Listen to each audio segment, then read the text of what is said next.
الصحابة الكرام أما بعد فأعوذ بالله من الشيطان الرجيم بسم الله الرحمن الرحيم ومن يطع الرسول فقد أطاع الله صدق الله العظيم وصدق رسوله النبي الكريم ونحن على ذلك لمن الشاهدين والشاكرين والحمد لله رب العالمين. درود پڑھیں اللهم صل على سيدنا ومولانا محمد الإيمان والكرم وآله وبارك وسلم صلاة وسلاما عليك يا رسول الله صلى الله عليه وسلم. سب سے پہلی بات تو اعتماد کرنا ہے کہ آپ اس محفل میں بیٹھے ہوئے ہیں. اس میں چاہے کم لوگ رہیں یا زیادہ لوگ رہیں، اس سے کوئی جلسے کی اہمیت پہ فرق نہیں پڑتا. بے شک اتنا جان لیں کہ وہ جنتی محفل ہے. انسان کی تعداد کم رہتی ہے، فرشتوں کی تعداد زیادہ رہتی ہے. سبحان اللہ سبحان اللہ. جو لوگ باہر ہیں سے گزارش ہے کہ شور و گل نہ کریں، اس سے بدنظمی کا احساس ہو رہا ہے. بیٹھ جائیں. اور یہ جنتی محفل اس کی قدر کرنی چاہیے. یہ اجاڑنے کی چیز نہیں، یہ آباد کرنے کی چیز. ہماری زندگی اس وقت سے اجڑ گئی جب ہم نے مسجد کو اجاڑ دیا، جب سے ہم نے مدرسے کو اجاڑ دیا، جب سے میں نے جلسے کو اجاڑ دیا. زندگی آباد ہوتی ہے اس وقت جب مسجدیں آباد ہوتی ہیں، جب مدرسے آباد ہوتے ہیں، اور یہ جنت کی کیاری آباد ہوتی ہے. یہ جلسہ ہے، یہاں 10 لوگ رہتے ہیں اور 10 لاکھ فرشتوں کی تعداد ہوتی ہے. اور اس سے گاؤں والے کی خوش نصیبی یہ ہوتی ہے کہ جلسہ ایک دن ہوتا ہے، لیکن جو وہاں نعت خوانی ہوتی ہے، اللہ کا ذکر ہوتا ہے، اس کی برکتیں سال بھر محسوس کی جاتی ہیں. ہمارے بزرگان دین جلسے کے بہانے علماء کرام کو اپنے گاؤں میں لاتے تھے.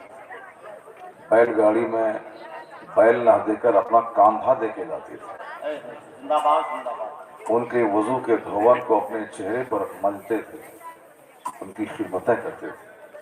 اس سے فائدہ یہ ملتا تھا کہ گاؤں کی بڑائیں ٹلتی تھیں اور سکون کی زندگی بسر ہوتی تھی، اور آنے والی جو نسل اولاد ہوتی تھی وہ اولاد ہی فرما بردار ہوتی تھی. جب سے میں نے عالموں کا ادب چھوڑ دیا، جلسہ جلوس کی تعظیم ہم نے چھوڑ دی، سب سے بڑا نقصان یہ ہوا کہ میری اولاد میرے ہاتھ سے نکلی. آج 99% لوگ اپنی اولاد کی نافرمانی کا شکوہ کرتے ہیں. اس میں کسی خارجی عوامل کا دخل نہیں، خود اس ماں باپ کی اپنی بدعملی کا دخل ہے جس ماں باپ کے خون سے بچے کی تعمیر ہوتی ہے. بچوں کو یہ بتانا چاہیے کہ جہاں بھی اللہ رسول کا ذکر ہو وہاں جایا جائے، وہاں سر پہ ٹوپی رکھ کے جایا جائے، وہاں بالکل ادب سے بیٹھ کر اپنے علماء کی گفتگو کو سماعت کیا جائے. اور جب تک وہاں بیٹھے رہیں کوئی گندی حرکت نہ کیے جائے، نہ بیڑی پیے، نہ سگریٹ پیے، نہ گٹکا کھائے، نہ دنیاوی بات کرے، نہ وہاں جا کے سوئے، بلکہ مکمل بیدار رہ کر اپنی آنکھ، اپنے کان، اپنی زبان، اپنا پورا وجود کو پاکیزگی عطا کرے. یہ وہ محفل ہے جہاں آپ 2 گھنٹے سے بیٹھے ہوئے ہیں، گانا نہیں سن رہے ہیں، آپ ہارمونیم کی آواز نہیں جا رہی آپ کے کان میں، طبلہ باجا آپ نہیں سن رہے ہیں، صرف نبی کی نعت سن رہے ہیں. آپ اپنی زبان سے گالی گلوچ کے جملے نہیں نکال رہے ہیں، آپ اپنی زبان سے کسی جھوٹ اور غیبت کے جملے نہیں نکال رہے ہیں. آپ کی زبان کھلتی ہے تو سبحان اللہ کا ذکر ہو رہا ہے. زبان بھی محو عبادت ہے. کان میں کوئی گندی چیزیں نہیں بلکہ اللہ رسول کے ذکر کی آواز پہنچ رہی ہے. کان بھی عبادت کر رہا ہے، زبان بھی عبادت کر رہی ہے. آنکھ سے کسی اجنبی خواتین کو نہیں، کسی شرابی، پاپی، بے نمازی کو نہیں. آنکھ آپ کی ابھی کھلی ہے تو حافظ قرآن، علماء دین کی زیارت سے شادکام ہو رہی ہے. اور آپ جہاں بیٹھے ہوئے ہیں وہاں رحمتوں کے شامیانے میں فرشتوں کے ہجوم میں بیٹھے ہوئے ہیں۔ یعنی یہ سمجھ لیں کہ یہ وہ محفل جس کو آپ گھاس پر گاؤں دیہات کی چھوٹی سی محفل آپ اسے کہہ رہے ہیں، پوزیٹیولی آپ سوچیں عزت کے اعتبار سے یہ محفل اس روئے زمین کی سب سے بڑی محفل ہے۔ پردھان منتری کے آنے کے بعد 1,00,000 لوگ جمع ہو جائیں، چیف منسٹر کے آنے کے بعد 50,000 لوگ جمع ہو جائیں، لیکن وہ خالص دنیا دارانہ محفل جہاں جھوٹ اور شیطنت کا سہارا لیا جاتا ہے، جہاں بیٹھنا، جھوٹ سننا، گندے لوگوں کو دیکھنا، اس سے دل، دماغ، سوچ، فکر ساری چیزیں ناپاک ہوتی ہیں، لیکن جس چھوٹی سی محفل میں آپ بیٹھے ہیں 4 گھنٹے، 3 گھنٹے، 2 گھنٹے سے ایک بھی گناہ نہیں ہو رہا، بلکہ ہر طرح سے زبان، کان، آنکھ، پاؤں سب گناہوں سے محفوظ ہے، اور بالکل صرف نیکیاں ہی نیکیاں ہو گئی۔ تو اس دور میں 4 گھنٹے یا 3 گھنٹے گناہوں سے بچ کے گزار لینا یہ بہت بڑی نعمت ہے، جو اپنے گھر میں بھی میسر نہیں ہے۔ اپنے گھر میں آپ بیٹھے ہیں، ٹیلی ویژن چل رہا ہے، اپنے گھر میں آپ بیٹھے ہیں، صاحب گالی گلوچ کر رہے ہیں، اپنے گھر میں بیٹھے ہیں، ہاتھ میں موبائل ہے، اس میں گندی تصویر دیکھ رہے ہیں، بس پہ چل رہے ہیں، وہاں گانے بج رہے ہیں، چائے پان کی دکان پہ ہلڑ بازی ہو رہی ہے۔ یہ جو ہمارے چھوکرے ہیں کوئی ہندو نہیں ہے، وہاں پہ جن بچوں کی آواز آ رہی ہے یہ بچے ہندو نہیں ہیں، یہ کرسچن کی اولاد نہیں ہے، یہ کسی یہودی کے بچے نہیں، یہ سب مسلمان کے بچے ہیں۔ مسلمان کے بچے کو اتنا ٹرینڈ ہونا چاہیے کہ جیسے ہی اللہ رسول کا ذکر ہونا شروع ہو فوراً اپنی زبان پہ خاموشی کا تالا لگائے، بالکل سویلائزڈ اور مہذب بن کر اس دینی محفل کی قدر کرے۔